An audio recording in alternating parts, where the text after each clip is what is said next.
What a woman. They want the royal four. And Max just like, num num num num num num. Thank you for all the compliments. Hello and welcome to Pass the Hot Sauce, a Roswell podcast. I'm Aliza Ora. I'm Lisa Abigail. And I'm LaRena Rose. We're here to talk about every episode of the 1999 WB series Roswell, one episode at a time and spoiler-free. Today, we will be discussing Season 2, Episode 9, Max in the City! According to the IMDb description, which I think is quite flawed, this is the one where Max accompanies the duplicates to New York City, where they reveal grave character defects. Wrath is inexplicably able to persuade Max that millions will die if he refuses to cave to Kavar and reveal the location of the Granolith. Max comes under fire. This is why you do not let users write your descriptions, IMDb. Yeah.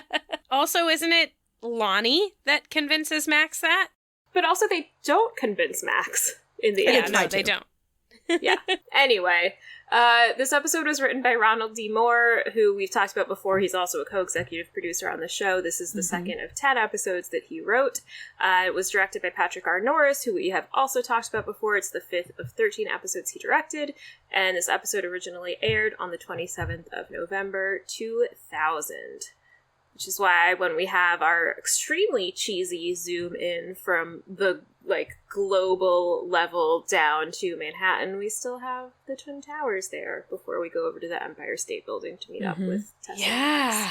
Yep, it definitely dates this. Yes. Mm-hmm.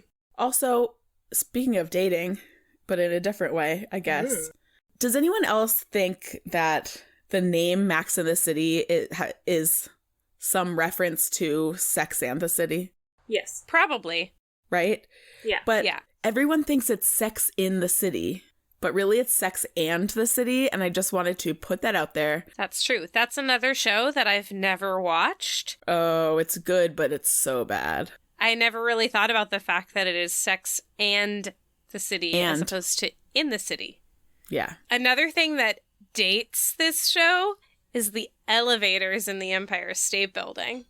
They're probably not the real Empire State Building elevators. I'm sure they're a set, but the Empire State Building elevators have been remodeled since the year 2000. So Yes, I'm sure. So in the elevator, Max is starting to have second thoughts about going there. He's wondering if it's a mistake, and he's thinking he's not good enough. And at first I was like, oh, imposter syndrome. And then I was like, wait, no, actually.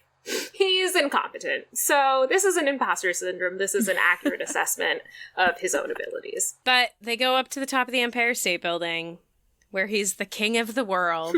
Uh-huh. Just not of this world. This one, yes. Yeah, Tess is like, this is where you belong with the world at your feet. Okay. Yeah. Tess is like Sure. even more into him in this one than she has been before. She's just Yeah. Well, she has him on her own. Right. It's also like they're away from everybody else. yeah. And then we cut to the city street where we see our dupes and their amusing New York accents. Yep. They're meeting up with Nicholas. Oh no. Oh, I hate that little shitty little fucker. Is it just because he's so mean about New York, LaRena? You're home. He hates New York. No, he's just so creepy, and I know that's the point. He's creepy. It's creepy when he flirts with women who are older than him, and I know he's a grown-up person in, like, a teenager's body, but it just... Why choose this teenager then? Why? It's just so creepy. We had, like, an extensive previously on, and Nicholas wasn't in it, Right. which I thought was a weird choice. Because at first I was like, wait, Like, who's this it's that kid. Oh, And I was like, what? wait, didn't he die? Yeah. Also, I love how much he hates New York. I think it's hilarious. I also hate to say that he's not wrong with everything that he says. Uh-oh. Sorry. And I love New York. I am a New York Jew. I've never lived there, but that's that's the type of Jew that I am. Like, you know, all of my extended Jewish family lives in New York. My mom grew up there. And yeah, New York is great, but it smells like pee and has lots of rats. He's not wrong. Yes. Those are both accurate assessments. Yep. But it also has everything. It is a magical place. Yes. It has every kind of food you could want. Mm-hmm. When it's not a pandemic, it has all the theater. I mean, there's theater other places, but it has so much theater. Oh, I miss theater. Well, okay, so Nicholas clearly thinks very little of New York City, and the Dupes think very little of Max. They are just like, as soon as he's away from them, they're like, that guy, am I right? They're referring to the Roswell set as the royal, or no, Nicholas refers to our Dupes as the royal rejects, and they're like, hey, we're the good guys, hey, the other ones, they're no good, hey.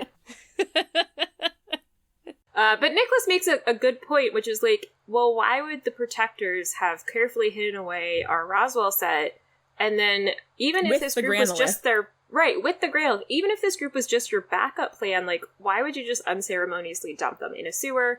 Who is this protector? Where are they now? We don't find out now. Instead, Lonnie invites Max and Tess to come see their crib. Yeah. Also, did you see Tess's face when Wrath, like, stole a couple bags of chips? She was, like, scandalized by it. Oh, Yeah, he's, like, pretty blatant about it. yeah. He's not shy. And some woman's baguette, which she doesn't really react to all that much. She just kind of, like, looks. She doesn't scream, but she does have a, like, I mean, like, but I what the might hell? do the same, especially if it was just like a baguette and not my purse. I might just be like, what?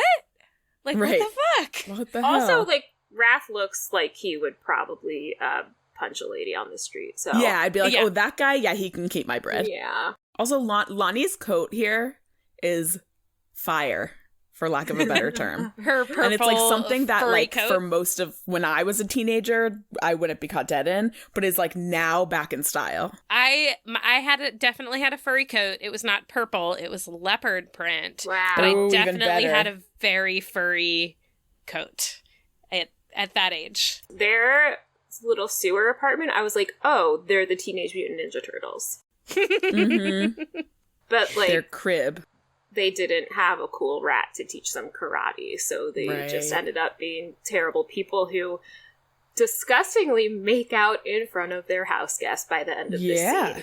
Yes. That Yeah. it was like that was intensely making so out. Much, so Also, much. Yeah. I think it's cute that that he's playing with like a hockey stick. Mm-hmm. And not like, basketball or whatever, like American kids, And like, obviously hockey's popular here too, but I felt like it was like a sweet little homage to, To Brendan. Brendan's home country. To his Canadian roots. Yes.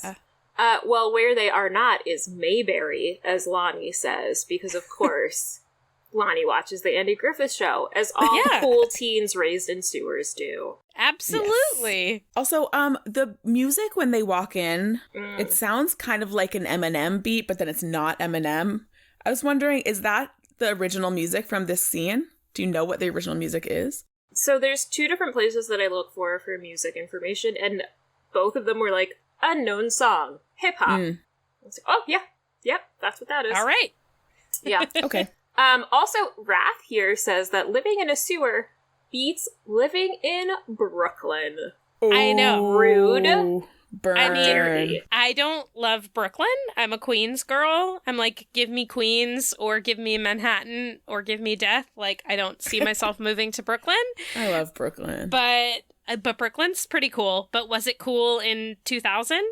Like, I feel like Williamsburg and the cool maybe stuff not. wasn't there yet. What wasn't what it is now. Yeah. Yeah. Also, so I was grossed out not just by the making out, but a moment before that when Lonnie asks if they had made the beast with two backs yet. Which, like, what the fuck? Gross. I don't God, like... it's horrible. And then there's Wrath talking about alien sex. How alien sex is so great, and he ows, and then does this gross thing with his tongue. Yes. In the next shot, Lonnie's talking, and you see Wrath kind of like smiling, and I swear that's Brendan smiling. Oh, Like, absolutely. if I was you go going to back say the it, same it's like, thing. He didn't fully break character, but like it's totally Brendan laughing. Oh, yeah. I have the same note that, like, that is Yeah. literally, like, him trying to keep a straight face about Right, the after- ridiculous thing that he just did. Exactly. I'm glad you noticed that too. Yes. I really want to know, so, like, I think the clear implication is that Wrath and Lonnie have been having sex. But did he also have sex with a human just for comparison's sake? So he knows that alien sex is preferable? Do you think Lonnie and he just have, like, a lot of group sex with whoever they find on the street? Yeah, I mean, I wouldn't be surprised. They probably have had sex with other people than just each other. Mm-hmm. I also feel like in this scene, too, it has already very quickly become apparent that Lonnie is in charge.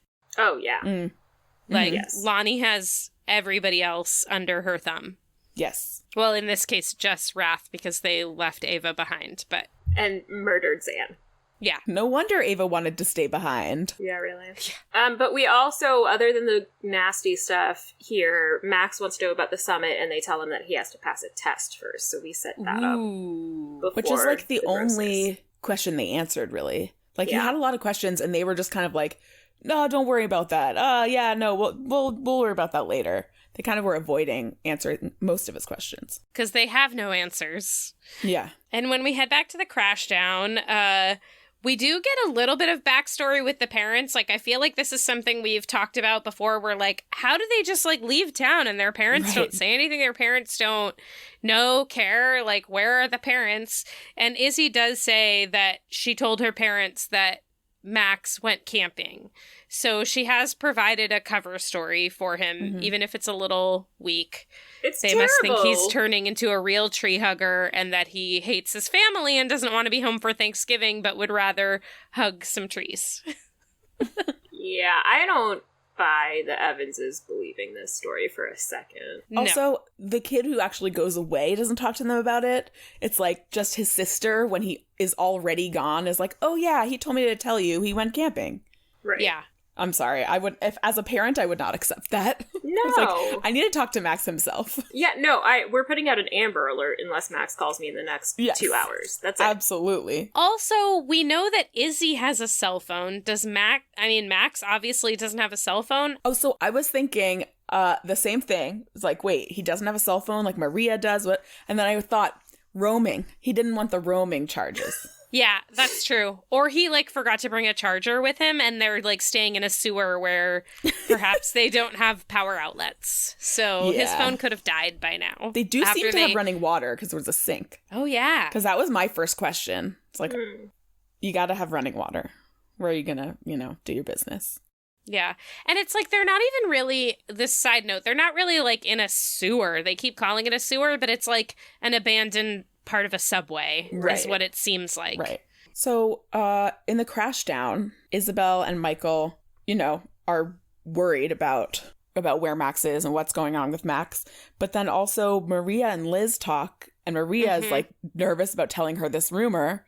But obviously we know that Liz already knows this rumor that she and Kyle slept together. And Maria is rightfully pissed off that her own best friend did not tell her that she lost her virginity to her ex-boyfriend. But everyone is ridiculous in being like, oh my god, everyone thinks that you had sex with a handsome football player. Ha ha. Everyone at school is going to laugh at you. Ha ha. Yeah. Like, I wasn't seeing it as like that they were saying it's embarrassing or that she'll get made fun of, but it's like, she'll like get a reputation as like, oh, they had sex, like people talking about them. Oh, not necessarily like, making fun of them, but that people will see her as like a slut or whatever. Yeah, exactly. Like a girl has sex and she's a slut, and a boy has sex and they wouldn't call him a slut. Good on you, bro. Like, yeah. No, he wouldn't have any issues. It would be her. Yeah, we do. We'll see later in the scene between Liz and Maria that they have some views about virginity. Yep. Yeah. Trust me, I wrote some notes about that. Great. Yeah, same. But also, Maria is right that, like, as two teenage girls, you would tell your best friend unless it was something traumatic, which, in a sense, this was. Yeah. But also, and Maria does bring up, she's like, it wasn't a date rape or anything, was it? Like, she's pissed off, but she's also concerned. Like, why wouldn't you have told me? Was it because you didn't want this and you're hiding it? Kyle would never. I know, little Buddhist Kyle. I love Kyle. So we also discover now that Ava is sleeping outside by the dumpsters because she got left behind by her New York crew and she has nowhere else to go and she has no friends here and, like, she's used to basically being homeless. Like, their sewer crib quote-unquote crib is, like, not really a home, so she, like, doesn't know where to go or what to do with herself, and she's just, like, sleeping outside of the crash down in the alley. Yeah. In the alley. I mean, my question is, like, how did she get there? Like, you know, they were all at the cars being like, bye. She's like, I'm staying here. Okay, bye. And then what? They're like, okay, we're going to go home. See ya. Like, where did they think she was going? You know, like, they know she doesn't have a home there. Where did they think she was going? Somebody should have been like, do you have somewhere to stay? Yeah, but I think it makes sense that she would go to the place where she knew that there were people there who, like, she could trust, even if she didn't feel comfortable asking for a place to stay, that she was like, well, I'll hang out around here because it's maybe safer than just, like, roaming the streets. Or, sorry, the one street of Roswell. Yeah. That never has any people on it, so she doesn't have to worry about getting attacked. Yeah. This next scene is one of my favorites. I'm not even sure why I like it so much, but I like it. The scene, it's the warehouse when Max passes the test. I like the music that's playing, even though it's not, like, probably the original music. I did not check, but I like the music. I can tell you what it is. I don't know if it's the original music, but I also like that music. It just felt like powerful for that scene. I really liked it. It's called Did You Disappoint Your God by Neva de Nova. Ooh, interesting. And I wrote also, It Feels Right. Yeah, the original song here was Radiohead, How to Disappear Completely. Ooh, also interesting. This did have, like, the same vibe.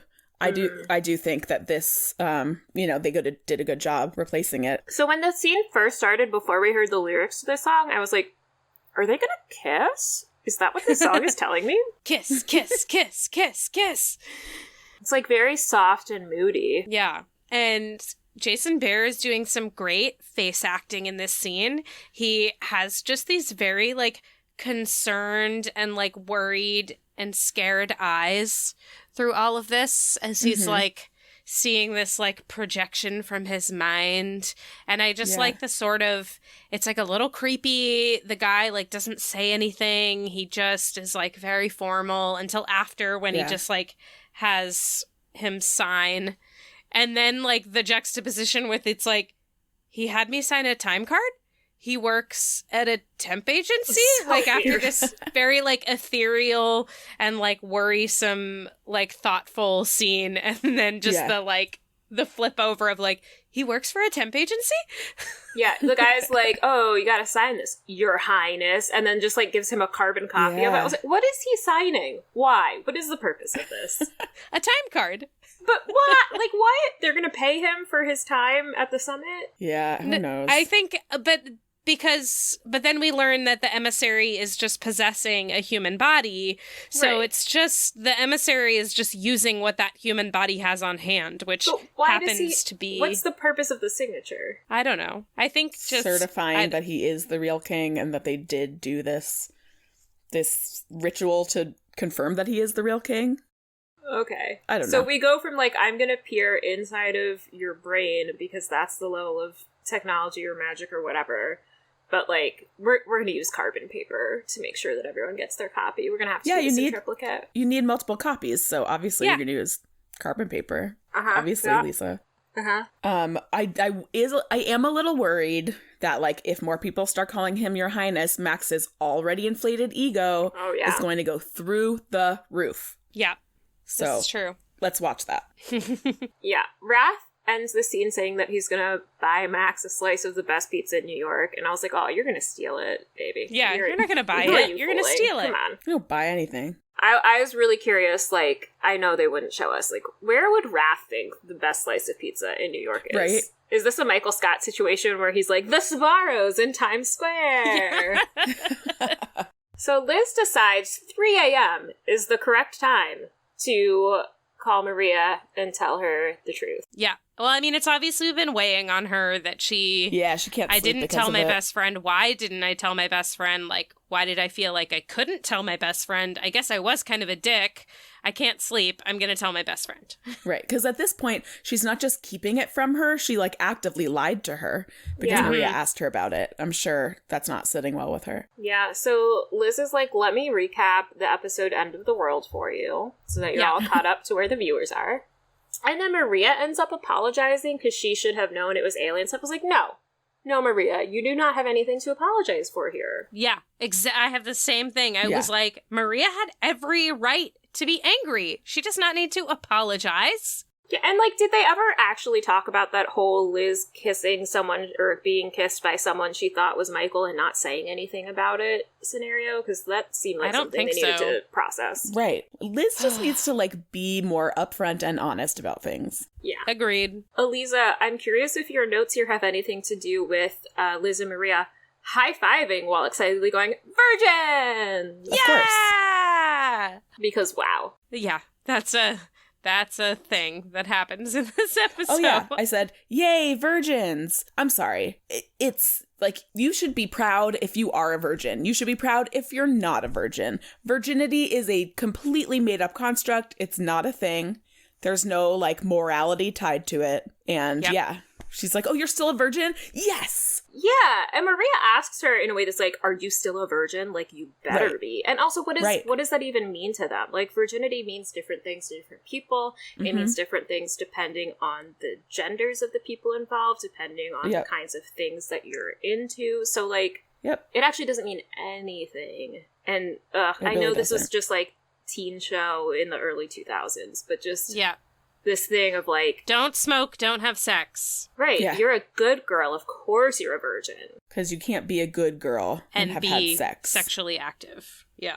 I do love Maria's beret, though. It's real cute. Maria is just so cute. Yeah. For 3 a.m., like, being pulled out of bed to go have this conversation, they all got real dolled up. Yeah, they, like, look very put together sitting on that fountain with nobody else to even see what they look like. Well, it's that place that they went that one time with that person. I know. Oh, yeah, that too. It's like, it's best friend language, and I loved it so much. Yeah. She's like, got it. I'll see you there. Why do they have to be so secretive about it? It's 3 a.m. Nobody else is going to be there no matter where they go. They could have just sat downstairs at the Crashdown. That's true. Liz also could have just said, meet me at the fountain, because how many of them could there possibly be? Yeah. Meet me at the fountain in such and such park. Right. I feel like this was just the show's way of being like, we know we haven't actually demonstrated that these two are really close friends because they keep a lot of secrets from each other, but, like, let's try to show it in this one really short exchange. Did we do it? That's the same, right? Worked for me. I was like, oh, wow, yep, best friend language. They are truly best friends. Maria continues looking cute in the next scene when she goes to take Brody his dinner or whatever it is, that sandwich she likes. I like her little braid that goes across her head. Yeah. Like that picture of, like, the little, you know, lady carrying some milk pails or something. It's, like, very Northern European. And she's a little flirty when she's calling out, like, to Brody, who's not there. Does she have a crush on this adult man who shouldn't be flirting with a high school girl now? Part of me feels like it's been made clear that he has a crush on her, pretty much. Yeah. Right? Yeah. Yeah. And I feel like she knows that he has a crush on her, and, like, it's nice to get that attention. And I could see her, like, liking that attention and, like, you know, contemplating, like, do I like him because I like that attention? Maybe she was also like, I regret turning down that $100 tip. Perhaps he'll give me another one. Yes. Yep, the mind of a businesswoman. Yeah, but Brody is not there because he is busy exiting a cab right in front of a cop who I think is harassing what is supposed to be a sex worker based on the person's outfit. Did not catch that. Real confused. I'll save this for unanswered questions, but just so confused about why Brody would be involved in this at all. Yeah. What a weird choice for a vessel. I mean, they make weird choices, you know? Yeah. I wonder if, like, maybe certain people's bodies or brains, for that matter, are more susceptible to this, like, alien possession that happens, so they will probably tend to use the same bodies over and over because for whatever reason those brains are more compatible. But New York has how many millions of people? And then you have, like, the whole eastern seaboard, but they fly this guy in from New Mexico. And no, I think it's very possible that he lived in New York before. Yeah, and when he was abducted before.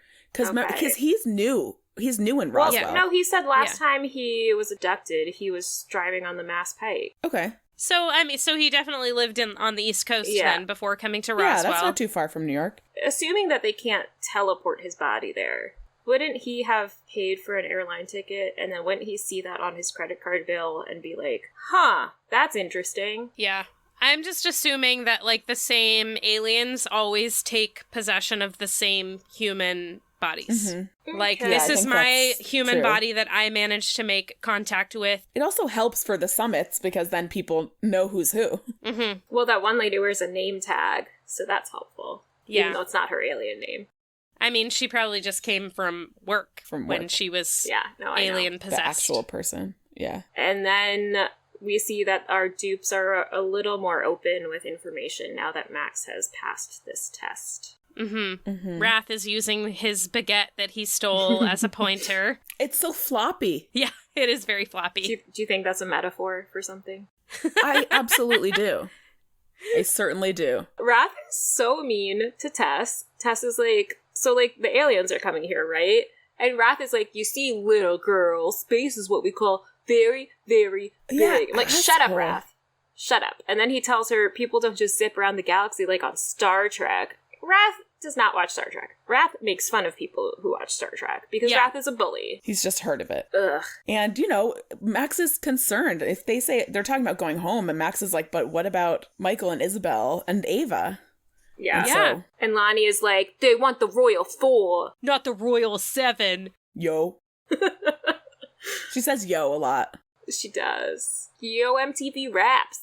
Lonnie also says that their protector told them the Granolith is like the Holy Grail. It's this object of worship on their planet. I feel like that's a lie. I feel like that's just some story she's throwing out there to brush it off as like not being something really important or not being what it is. Yeah. You know, I feel like that's her just trying to like, oh, it's just this dumb thing that like they want back, but like we can't find it. Like, Yeah. I wonder what they actually use it for. Like, is it a weapon? Is it a time travel tool, as we have seen it used here before, Right. that they could use to just go back and prevent this whole uprising in the first place? Right.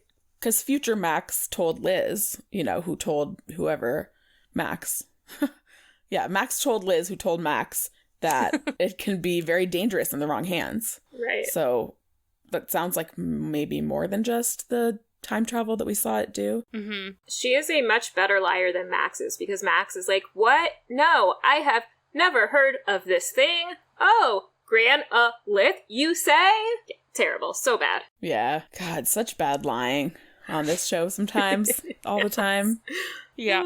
So Ava is having night terrors, which is Yes. terrible. I'm Fair glad enough. that Liz brought her in from outside and gave her a place to sleep. Yeah, and like some pajamas. Yes. Mm-hmm. She didn't take her wig off of her, though, which is No. fine. It's not great for the wig to sleep in it, but I mean, it's her wig, so. But Moira Rose would be appalled. Oh. Yes. Oh, livid. She would. Yeah. I do think Emily DeRavin's acting in this scene is particularly on point. Yeah. I think she plays the terror and the pain that she's feeling very well. And the guilt. She blames herself for not Mhm. stopping the quote-unquote accident that she can't talk about. The directing in this episode. So we had that, like, global thing at the beginning, that, like, Earth shot, and then we had a bunch of New York shots, and now we just have, like, here are some cactuses. We're going to the front room. Look at these cactuses. The sun is rising. Now we're in a different spot. I was like, what are you... Okay. All right, Patrick R. Norris. Cool. So they're talking over some coffee, like in the diner part of the crash down. And Liz tells Ava the story of, you know, I was dying and he brought me back. And she says it was right there, and tells the whole story. I'm sorry, Liz, did you say you were dying? Dying? So you admit it. You admit it. You were not dead. I wrote the exact same thing, Aliza. Not dead! Exclamation point. She was not dead. Yes. Ava also opens up to her and says that she really truly loves Zan, but he never really loved her back. It always seemed like he was waiting for someone else to walk into his life. Ooh. And Ava, this is where we get the first little hint, like, Ava realizes that Max having brought her back means something more than Liz has realized at this point, or that Max has realized, than any of them have realized. Yeah. She got alien blood in her now. She's part alien. Ooh. Wait, is that what it is? I don't know. Just, I mean, she's been, he manipulated her molecules. Something's different about her now. Can Kyle project himself into Max's brain, and does he do a little dance when he does it? Oh, I bet he does. Yeah, it is. And so Max calls Isabel because, I mean, obviously he has to talk with her about this. They're talking about going home. Like, he has to talk to Isabel. Mm-hmm. And they argue, and he calls her Valandra, which is like stabbing her in the heart and turning it a little bit, twisting it. Yeah, right after she's like, yeah, you missed Thanksgiving. Our mother cried the entire time. So did I. And he's just like, nah, you were mean to me, nah. Yeah, and she's very confused because she still doesn't know that Lonnie impersonated her. Right. But she figures it out really quickly, which I'm right, because he by. said, she says sorry, and he says, you should have said that the first time I confronted you. And she's like, what? Yeah. Yeah, so she figures it out, and then they're questioning Ava, and Michael is like, I'm going to show you I mean business by destroying my friend's belongings at the restaurant that her family owns. Yeah. Take that, Ava. Where he works. Right? That's like... Yeah, it's coming out of his paycheck. Just like... Yeah. And Liz is like, instead, why don't we just, like, talk to her? And Ava's like, yes, this is better, thank you, I will tell you some things now. Yes, let's have an adult conversation. You don't need to break things and use scare tactics with me. Liz is being protective of Ava. You know, she's related to Ava in a way from the conversations they've had. Yeah, and it's a lot easier to relate to Ava loving this different version of Max than to relate to Tess, who loves or is enamored by or obsessed with the same version of Max. Same Max. Yeah. So they have this connection without that jealousy that exists there. Mm-hmm. And so this is where Ava is like, oh yeah, I didn't tell you before, but Max is almost certainly going to get murdered. Yeah.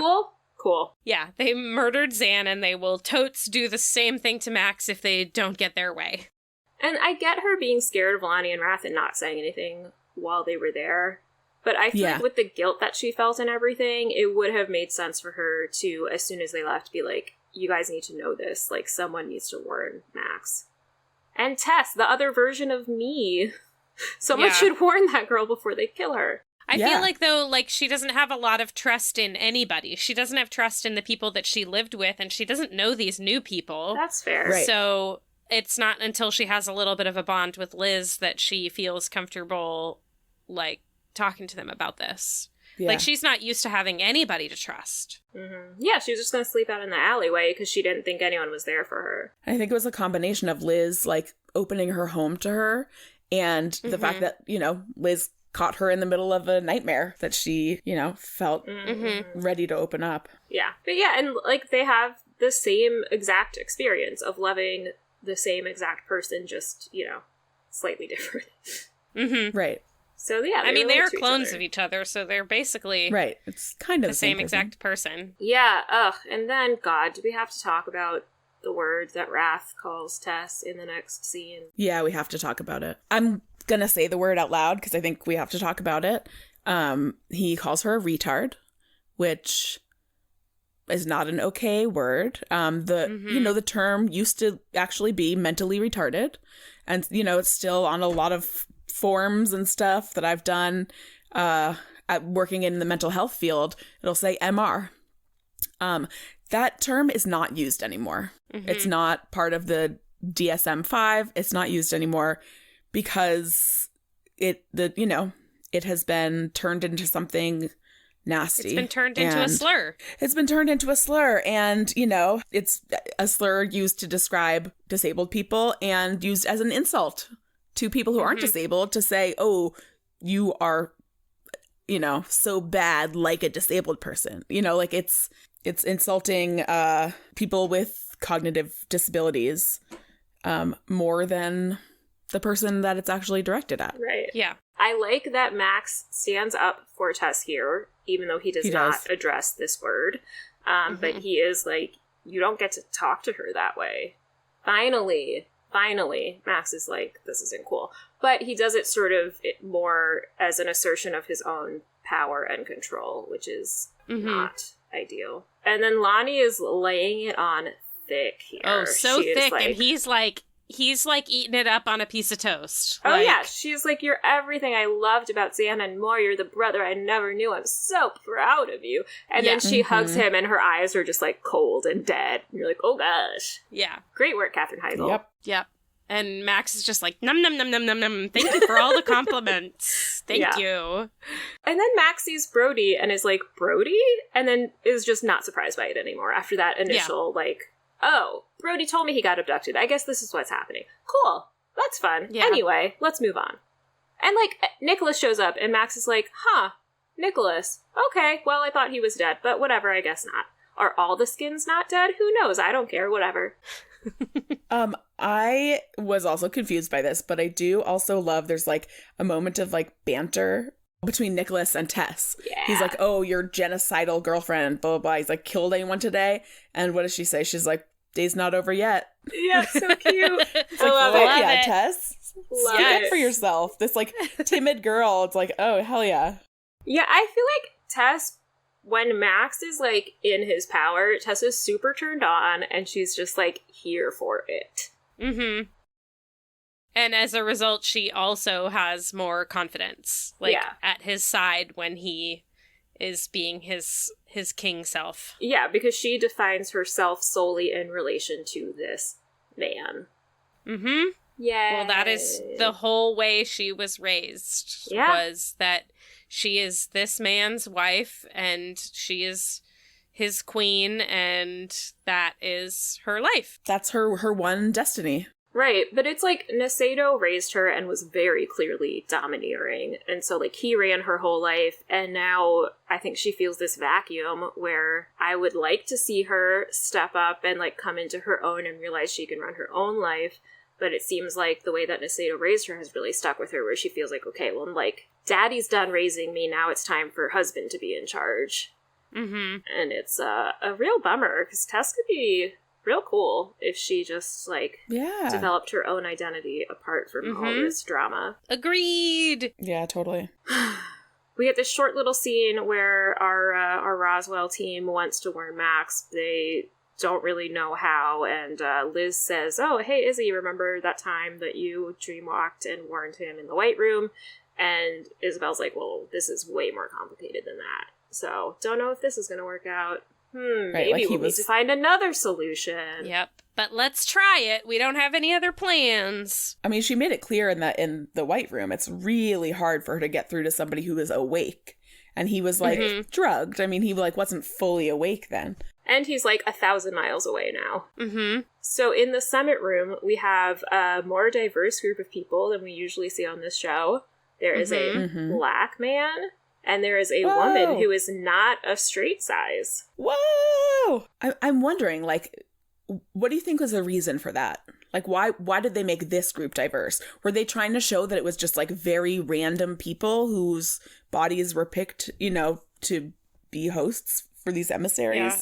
Or that they're representing these different nations. So they have to be, like, different from each other? Yeah. It's just interesting. It's like the only place where we see, you know, different people. Maybe they were like, New York is so diverse, so we have to show... Although not everyone came from New York, because Brody came from New Mexico, where the show thinks that only white people live. Right, it's like so diverse, not like Roswell, which only has white people.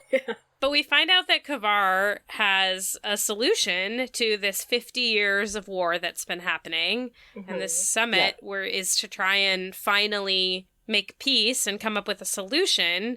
But Kavar wants Max to come back, but only in name, basically. Right. Like, Kavar would still be in charge. Max would just be his puppet. Mm-hmm. And Max ain't down with that. Well, and so there's 3 conditions. That's the first one. The second one is that Max directs all of his followers to support Kavar. And then the third one is the most important, which is that Max return the Granolith to them. And they know that Max knows where it is. Yeah. Well, because he says, yeah, I do have it. Like... Yeah. Great work, Max. But you only get 20 minutes to think about it. I understand this is a hard decision, but you get 20 minutes. Which I feel like he does kind of explain why 20 minutes, because, like, it sounds like there is a toll that this takes on the bodies. Mm-hmm. So there's that. But also, I feel like we learn more about this war than ever before. And this is what we learn. I think it's, I missed her name, but she says, "We're here to end 50 years of misery and suffering amongst our worlds. Catheda attacks Kavar, Kavar attacks Saro, Saro attacks me." That's it. That's all we got. Yeah. Just a string of attacking. The guy who plays Saro, David Reavers, was in an episode of Buffy the Vampire Slayer. Oh, did he look familiar to you? Who is he? He's in The Replacement, and he plays the foreman. Okay. So he's, like, not in it much, but he's, like, yeah, Xander's work boss, I guess. Yeah, he's the one, like, kind of offering him a promotion as he's, like, flashing that shiny thing. And yeah. Oh, yeah. Yeah. And Xander thinks it's a thing. So Max is thinking about it, and he's actually consulting with Tess, which is good. He's not just brooding by himself. Max is like, I don't know, I don't really trust them. So Liz told me this thing is dangerous. I don't know. And Tess is like, whatever you do, it'll be the right choice. I'm sure of it. And she is just like, you were such a great king in another life. You were so good. Anything you want, I just will be there for you. And Max finally is like, wow, I don't deserve any of this. Finally. And I'm like, no, baby, you sure don't. He finally acknowledges and appreciates her. Yeah, and I really wanted Tess to be like, well, now it's time for you to try to live up to this trust that I have in you. And instead, she's like, you must have been a great husband in our other life. What? What does that even mean? Ugh, yucky. Yeah. Yuck. No, Tess, he doesn't deserve you. And then we get more yuck because we have to watch Nicholas and Lonnie flirt with each other. Oh. It's like flirting in a threatening way. Yeah. Which is like maybe kind of hot. I don't know. But not if one of you is 14 and the other one is like 20. But he's not really 14. But it just looks weird because she towers over him. Well, right. Yeah. And also, like, these actors, I think he was like 16 or something, and she's like, what, 22 or something like that? Like, it's weird. Yeah, I don't know. It's definitely weird. Yeah. And she says, and I don't know if we fully knew this before, that she remembers what it's like to be Valandra. Mm-hmm. If that's true. What the heck? Yeah, I don't know if that's true, but it seems weird that she would be the only one. It sounds true. Like, it's because she seems very determined to get home. She definitely remembers. She's like, I know I had sex with you. I know I had sex with the Michael guy, and I know I had sex with Kavar. I was getting it. I want to go back there. Fuck yeah.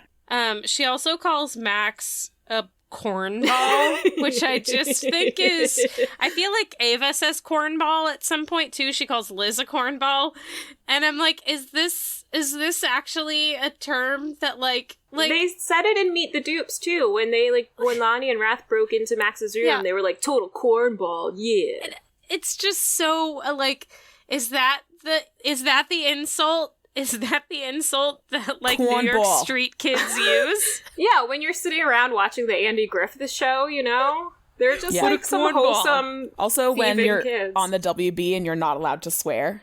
Yeah. He's a cornball who'll go for the deal. So, importantly here, Nicholas is like, yeah, so we're obviously gonna kill Max. And Lonnie's like, cool, totally on board. That's great. Yep. But if he doesn't take the deal, then Nicholas says, well, look, if Kavar can't kill him when he goes home, then someone's gonna need to kill him here. And Lonnie's like, oh, me, I'll do it. That can be arranged. Yeah, and Nicholas is like, yeah, so your boyfriend can't come. And Lonnie's like, I have so many boyfriends back on my home planet. Yeah, she doesn't really care. Whatevs. Do I get to go home? Great. More murder. Let's do it. Fun. And then at the end of this conversation, she walks away and he goes, what a woman. Which, like, bleh. And, like, yeah, what a woman. She is quite the woman. But, like, I just really don't want to hear it come out of that child's mouth. Right, exactly. She is quite a woman and you are quite a young boy. So, lots of revelations at the Crashdown where Isabel can't reach Max. Liz is like, we need another plan. And Ava is like, funny story. Your molecular structure has been completely changed. So now you have magic alien powers. Like, you can telepathically reach him. You can do it. I believe in you. Let's do it. Yeah. And then we jump back to New York where Lonnie is being, super manipulative, telling Max this is about the greater good. It's not even about us getting to home. The millions of lives hanging in the balance just because, she knows this is a good tactic to try to get him to say yes. Mm-hmm. Yeah, and she's like, after you, your highness. Gassing him up. So back at the Crashdown, Liz is scared, which I get. She's like telling everybody else, she's like, Isabel, you have to do this. You have to. You don't think you can do it? You have to. It's Max. And then when it's her turn, she's like, I don't know. As we recall, Liz is also the one who couldn't be bothered to help save Michael in the episode when they're all in the cave with Riverdog. Mm-hmm. Yeah. So I understand her being scared because she's discovering this new power in herself. Yeah. But she expects other people to do scary things. Right. Step up. It's fine. You're a big girl. Okay, be scared, but you also confess to Ava that you still love Max. Obviously you would do anything for him. So get your shit together. And then Max says he won't take the deal. He won't give the Granolith to anyone. And a big part of that is, being influenced by what Liz told him about it being very dangerous in the wrong hands. Mm-hmm. Yeah. And one of the people says, you made a lot of enemies here today. Yes, that's hello, my name is Judy. It's not what they wanted to hear, but No, it's up to him. Nicholas says, basically this is why the alien version of you got killed. And then Brody is like, yo, we were friends and I had to watch you die once before and now you're making all the same mistakes. What a shame it is to see history repeat itself. And Max is like, this is a totally normal conversation that I'm having with an alien inhabiting the body of my boss. Yeah. This is fine. Also, I find it interesting that, the alien has Brody's accent. I just kind of think, how much of the emissary is in there versus, how much is left over of, who that person is. The person whose body they took over. Mm-hmm. Because, I noticed that Brody kept his accent, which is just probably better because the actor, probably, I'm sure, sounds more natural in his own accent. Yeah, we don't have another Emily de Robbins situation. No, we don't want that. We certainly don't. But also, Brody later says that he doesn't think that they fed him when he was abducted. So, how many days was this? So many to days. New York, Yeah. doing the summit, traveling back. Did they let him go to the bathroom? How are his needs being met? Oh, poor Brody. Oh, man. Poor guy. I hope they at least, For all of them. let him have some peanuts and soda on the plane. Yeah. Yeah. And then we go out to the streets with what I think is not the best acting. Yeah. Where Wrath is, yelling at Wrath is Max. fuming. He's Yeah. so angry. And it's a repeat. It's a mirror of that whole you think you're the man situation Yeah. that they had before Mhm. Lonnie and Wrath killed Zan. And Max, Yeah. of course, because he and Zan are the same, is I am the man. I'm such a man. Look at me being so manly. Man. Yeah, that's a good representation of what he said and was. Yeah, Max is just toxic masculinity for one. Yes, great. I'll take it. And then Liz finally gets through. Mm-hmm. And it's right as, they're like, should we go for pizza? And then Lonnie says, how about Chinatown? And it seems like that was some kind of code. Because she's like, Chinatown is looking with these evil eyes at Wrath. And Wrath is like, got it. Yeah, I'm down. She looks everywhere with evil eyes. It's true. No, that is true. She always looks evil. I felt like there was some, between the lines communication there. Mm-hmm. Or not even between the lines, just unspoken. Yeah. So Lonnie is going to use her powers to bring this, it's a window washing rig down on Max's head, but Liz is there just beckoning him towards her. Apparition Liz. Get out of the way! Get out of the way! Yeah. So just the few steps he took toward her was enough to get out of the way. Yeah. Yeah. And then I'm really confused about the timeline here, because Tess was just with him. He looks back and she's gone. And then by the time he finds her, they've, tortured her and disappeared. I mean, I think it's possible that Max was running looking for her for longer than we saw. Mm-hmm. And he doesn't really even know where to look. He's just going back to all the places he's been. He also, the second he realizes that she's gone, he immediately starts running as fast as he can in, a certain direction. But, that's not even the direction that they were. No. Why that direction, Max? I don't understand. How do you know to go super fast over there? He runs towards where the apparition of Liz was, instead of running back towards where he last saw Tess, Which is stupid. He's like, Liz? Tess? And then he realizes Tess is gone. He says, Tess!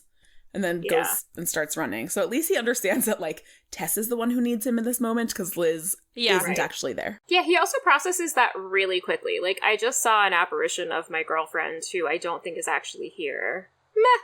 Think about it later. Also, my other question is, so we know that with our aliens, the one who has the, like, psychic powers to get into people's heads is Tess. They don't have Ava there. Like, do they have those powers? Because how would they get into her head? Maybe Lonnie's, like, the dream walking powers.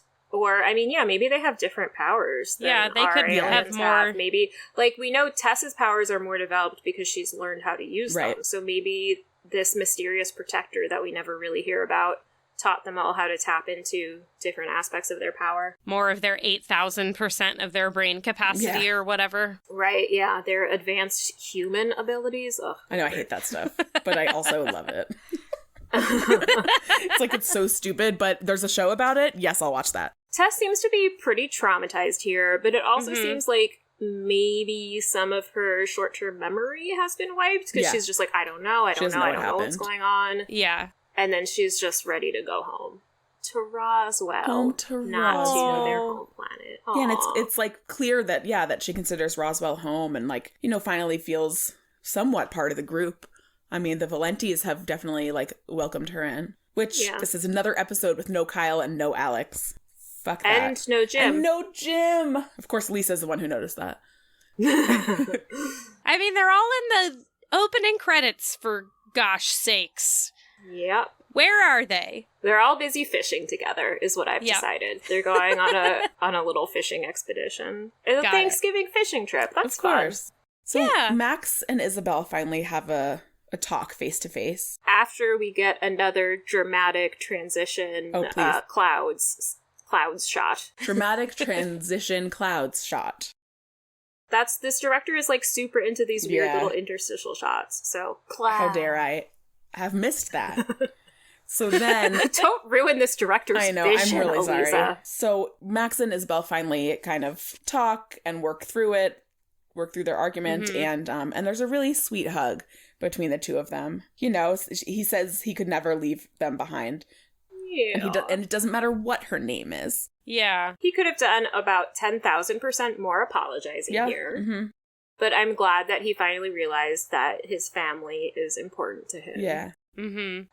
I'm curious to see if he will actually change, though, or if this is just another thing where he has a moment of clarity and then goes right back into his crappy behavior. Yeah. He's now been called Your Highness by multiple people, not sarcastically, because I'm pretty sure, like, he'd been called that before sarcastically. So his ego might be getting kind of big now. So we gotta watch out for that. Oh, and then this sweet scene of... you know, Liz saying goodbye to Ava, and she hugs Ava, and, like, you can tell that Ava is not used to being hugged. Yeah. And, you know, she just has not had a lot of hugs in her life and is kind of surprised by this show of affection. And then she says, so cornball. So cornball. And they both laugh, giving us our one and only laugh in this episode. Oh. All right. One and only. And it's a cute laugh. It's a cute interaction between the two of them. Mm-hmm. I really like the next little scene where Brody is just, like, having a really hard time wanting to know why he's been abducted again. And Maria makes a little effort and is like, well, maybe you're special. Maybe you're special. It's nice. And then she gets him the sub just like he likes it. No mayo. Wrath would be pleased. And she remembers how much she likes pepper jack. Oh, of course she does. Oh. Stop crushing on a teenager, Brody. Come on. Yeah.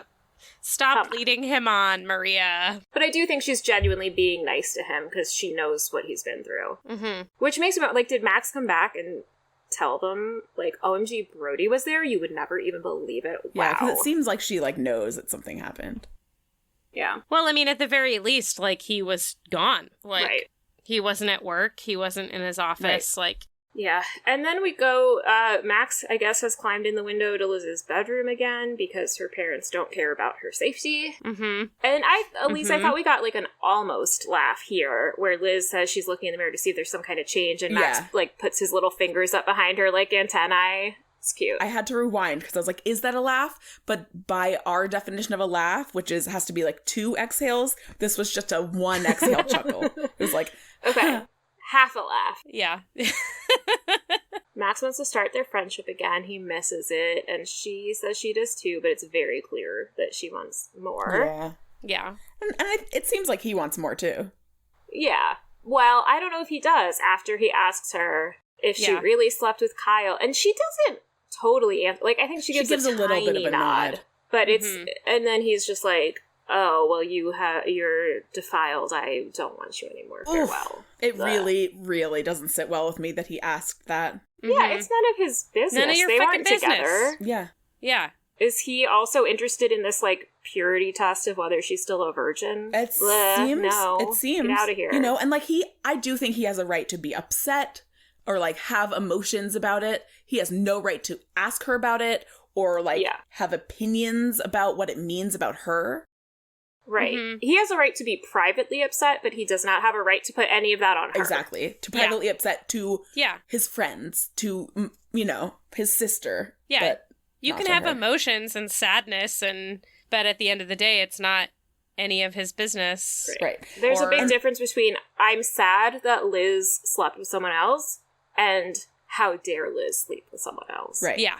And, you know, and I would say, like, even, he should be sad privately and talk to his friends about it. And, you know, he and Maria have gotten close. I think even Maria, he shouldn't talk to about it because that's her best friend. And, you know, makes Maria feel a certain way about how she's going to respond to Liz when Liz talks about that stuff. Yeah. But he just decides to climb out the window, bringing us to the end of this episode. What an episode. What a woman. Yep.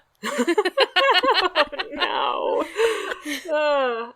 I had some unanswered questions for this one. All right, let's hear 'em. Shoot.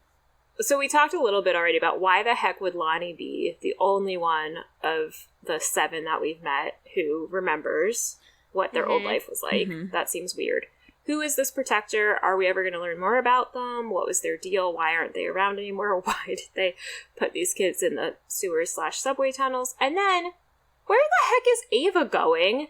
And why is no one like, yo, just stay here with us? We can just be like, look, Tess has this identical twin sister she never mentioned. It's cool. I mean, she lives with Tess the came Valentis from now nowhere. too. You know, it makes sense that like another one would just show up out of nowhere. Yeah.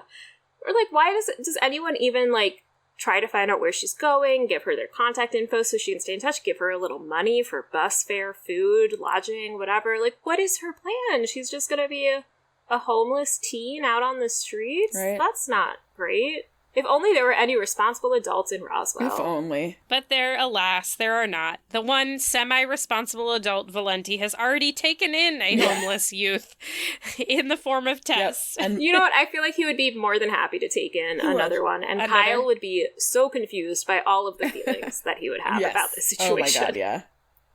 But yeah, absolutely Valenti would take in another one. He couldn't just stand by and watch, you know, a girl not have a home. Valenti's just running an alien orphanage now. Yeah. I want to watch that spinoff. Oh my god, yeah. Valenti's Alien Orphanage. It would have a cute name. Jim's Kids. Something adorable. We'll have to think on that one and create a little logo for Jim's Orphanage to put up on our Instagram. Well, then, are we ready for hot and saucy, my friends? Mm-hmm. Now let's see who's hot and saucy.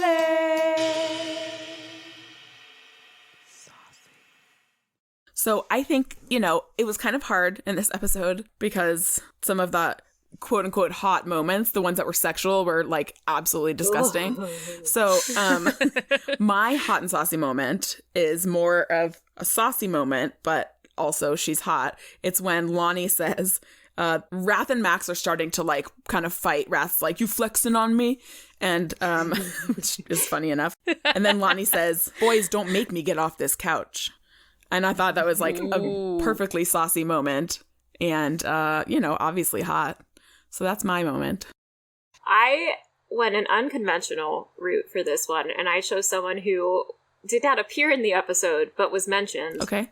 Kyle. Poor Sweet, handsome football player Kyle, who understands the importance of consent. I feel strongly that if Kyle were apprised of this situation, he would have some sort of Buddhist saying ready that would underscore how he understands that virginity is just a social construct, and Liz should feel free to do or not do whatever she wants with her body. And then I think he would, maybe he's also, you know, like, along with this, opening up his mind and reading some feminist texts and coming to understand that virginity is just a social construct that has historically been used to regulate the behavior of girls and women. And he would then maybe, like, you know, start a chapter of Take Back the Night at Roswell High. Oh my God. He would organize a performance of the vagina monologues. Yes. Yeah, so I'm giving Kyle the Hot and Saucy Award for the scene that I have just created in my mind for him. Not anything that actually happens in the show, but for my fanfic scenario. That's great. All right, I have come up with a decision. For my Hot and Saucy, I am also going to go a non-traditional route, especially for me. I am going to choose Max. Oh. I don't think I have ever chosen Max before, and I don't think I ever will again, more than likely. But it's for the moment at the end when he does find Tess, and she's distressed and upset, and he, you know, she just wants to go home, and he takes her home. Yeah. He takes her back to Roswell. And you know, again, also this is something we're not really seeing on the screen, but I imagine him caring for her and reassuring her and delivering her safely home. Did they drive back home? Because the car that they used was stolen by Raph and Lonnie, right? So did they... We don't know. How did they get home? Did they buy a plane ticket? Did they hitchhike? Did they steal a car? Did they rent a car? Another unanswered question. Oh, boy. Okay, so our last piece of business this week is Lisa's predictions. So Lisa, the next episode 10, is called A Roswell Christmas Carol. What do you think is going to happen in this episode for our heroes and heroines? I'm so excited for you to watch this episode. Me too. As a person who exists on the internet and specifically on Roswell social media channels, I know a little bit about this episode, and I am very much not looking forward to having a lengthy conversation about Isabel's nickname in this episode. Yep. I was wondering if you'd seen that yet. We will have a discussion about it for sure. The extent of my knowledge on it. Katherine Heigl has, like, real cute curly hair and a Santa hat, but cute. A terrible little nickname that she uses. So instead... That everyone thinks is really funny. Yeah, instead I choose to believe that this episode is where Ava returns and saves the day and also finds a romantic partner who appreciates and supports her. And who is Jewish and can educate everybody. Yes. Yep. And then Ava becomes the first... person from another planet to convert to Judaism. I love it. Welcome to the fold, Ava. Welcome. Love it. Thanks for joining us for this episode. We'll be back in 2 weeks on Tuesday, January 26th with Season 2, Episode 10, A Roswell Christmas Carol. You can follow us on Twitter and Instagram at Roswell Hot Sauce or on Facebook at facebook.com/Roswell Hot Sauce. As always, you can find show notes and more at roswellhotsauce.com. And if you have anything to say, I mean anything, we would love to hear it, and send us an email at roswellhotsauce@gmail.com. Pass the Hot Sauce is produced and edited by Ashley Hullett. Our theme music is by David Belcourt, and our logo was designed by Billy Murray. Until next time, remember... Whatever you do, it'll be the right choice. I'm sure of it.